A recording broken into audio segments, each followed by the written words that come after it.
Welcome to my channel guys, this is Old Shark. The simple tasks that rewards players with the view of firework are a great way to give the opportunity to play with the controls and figure out things like interacting with the objects in the environment. The command prompts to do this action definitely helped as well. The Steam page describes Free Soul as a third-person psychological horror game with a small section where you play as other characters from a first-person perspective. The game has a lot of puzzles, psychological elements, combat, and action elements that the player will have to deal with. The demo for the game drops you at the beginning of an area featuring a small street next to graveyard and playground. Given to this would be a typical layout, I would say it is safe to presume that this would be an area that the final version of the game will associate with the church ground. You load up as a protagonist who takes a call from his female colleague that has a playful banter with him, leading him to a simple task, just like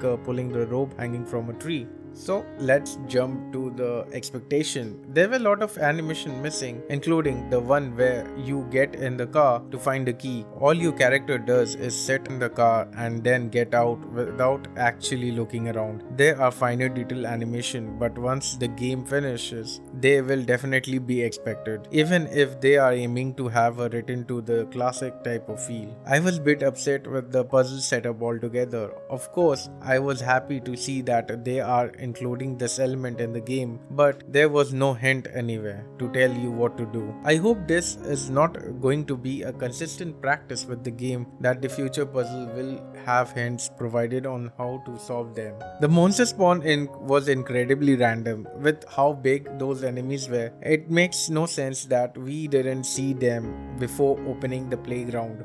And in order to get into the playground, you will have to circle the map at least once if they're going to have a monster spawn in the place after you have already been there. They need to have some way appearing that isn't a proof. I have arrived forming out of mud, busting around, digging up and from the ground. Literally anything else will work. A cutscene is not sufficient way to make enemies appear.